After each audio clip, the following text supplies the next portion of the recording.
I put my dad in the street against a heavyweight. I've gone back to the dad.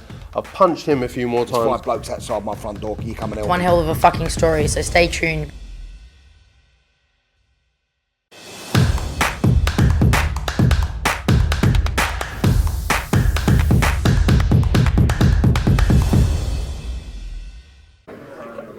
Andrew McCART, IFL TV, proudly sponsored by Everlast. I'm here with the big man himself, the juggernaut, Joyce. Joe, I've got to say before we say how you are and all this sort of stuff, I've enjoyed the social media back and forth because sometimes trash talking will go too far, but it seems like you and Parker have got like a little bit of comedic feel to it, man. How's this build-up been for you? Yeah, it's been good. Like, it's been quite funny, like the back and forth from social media with the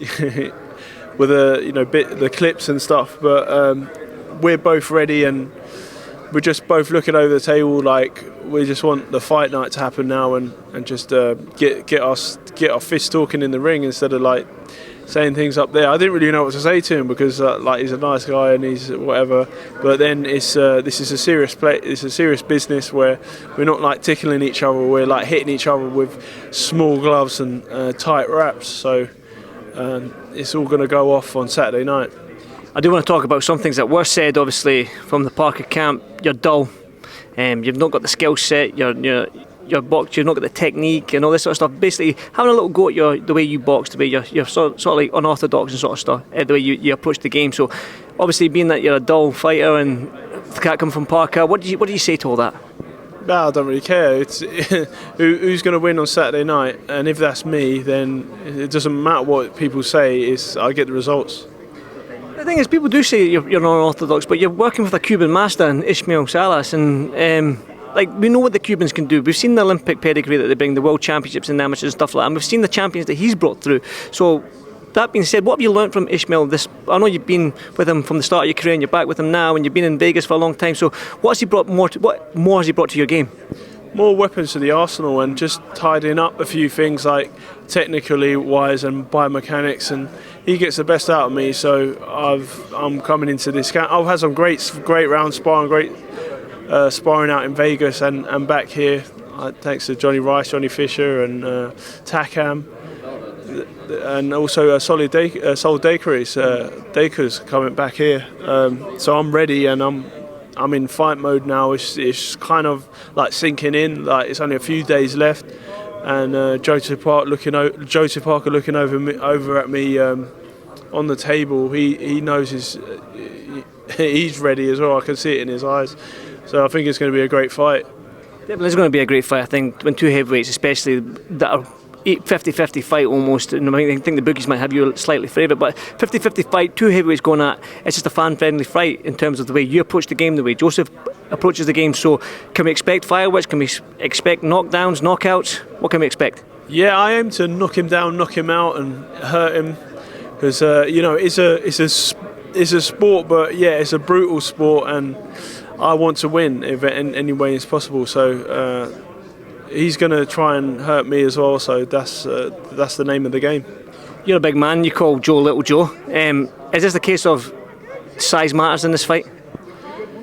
Whoa, there's a lot of goes into a boxer, and obviously Parker's got his speed and quickness. He's a bit shorter, but I might be a little bit slower, but I throw more punches, and I've got underrated skills and footwork as well. But obviously timing beats speed, and I've got good timing. I do want to touch on, like, this is for the WBO interim title now. Normally the winner goes on and faces the WBO champion, but it seems like these belts have been held with the big four for so long now. It's been a heavyweight, you must get a little frustrated. Tyson Fury, Joshua, Usyk and Wilder have held on to these belts. There's been trilogy fights, there have been rematch clauses. Do you think you'll get a crack in the next 12 months at that WBO title?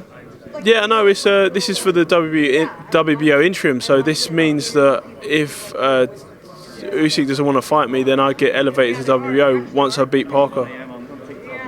Well, that's good in music to your ears then. Yeah, so that's quite good. But there is a rematch clause in your contract as well with Parker, isn't there? Yeah, so just like, I guess it's just a safety net, but this is not something I asked for. It's just my team thought it'd be smart at this level because I didn't need to take this fight, and but it's the best fight out there, and I'm sure it's great for the fans, etc. So definitely. Well, I've got to touch on, like, Tyson Fury has said that this should be for the most friendliest man or the nicest guy in boxing title, because he thinks that you two are the most nicest guys in boxing. I agree to that as well. I've met you and Joseph on numerous occasions, and I do think that you're probably the nicest guys in the sport.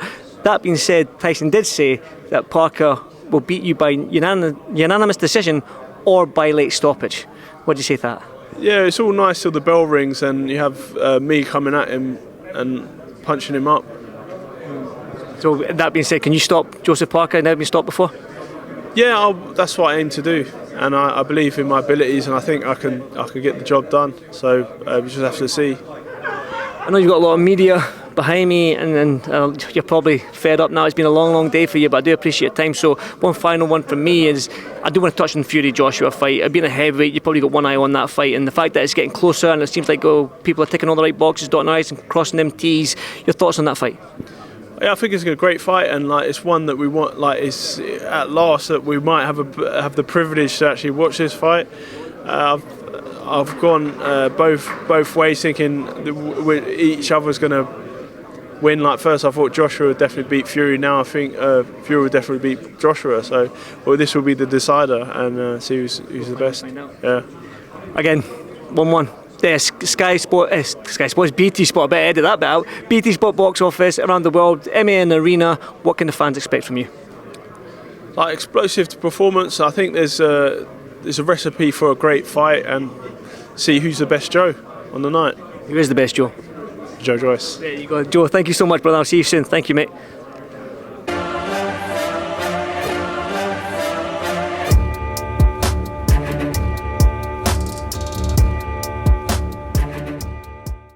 Yeah, I put my dad in the street against a heavyweight. I've gone back to the dad. I've punched him a few more There's 5 times. blokes outside my front door. You coming in? One hell of a fucking story, so stay tuned.